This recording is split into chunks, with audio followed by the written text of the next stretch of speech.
এই লিবিয়ার মাফিয়ায় শুধু আমাকে ধ্বংস করেনি, আমার পুরো ফ্যামিলিটাকে শেষ করে দিয়েছে। আমি লিবিয়ার মাফিয়ার পায়ে ধরে বলছি, আমার বাবা নেই, সংসারে হাল ধরার মতন আমি ছাড়া আমার সংসারে আর কেউ নেই। আমি যে প্রবাসে মাটিতে আসছি 5.5 লক্ষ টাকা দিয়ে, এই টাকাটাও আমার বাড়ির জমি বন্ধক দেওয়া, ব্যাংক থেকে লোন নেওয়া, তারপরে এই প্রবাসে আসছি।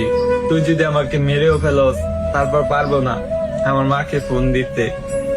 আমি যদি মারা যাই, তারপর আমি হাসি মুখে মরে যাব, তারপর পারবো না আমার মাকে কষ্ট দিতে।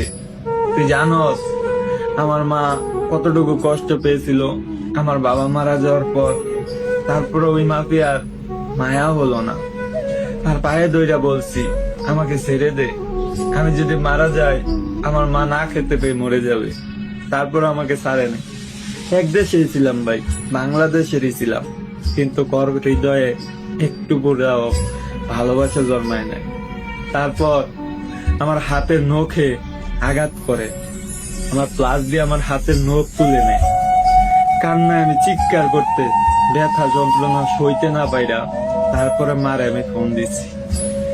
আমার মার সামনে আমাকে কুত্তারা যেরকম মারে না, ওই রকম করে মেরেছে। আমার সামনে 2 দিন ধরে খাবার দেয় না, তারপরে খাবারের বাটি ধরে রাখছে, কিন্তু খাবার দেয় না। 2 দিন ধরে পানি দেয় না, পানির তৃষ্ণায় গলা শুকিয়ে গেছে, কিন্তু পানি দেয় না।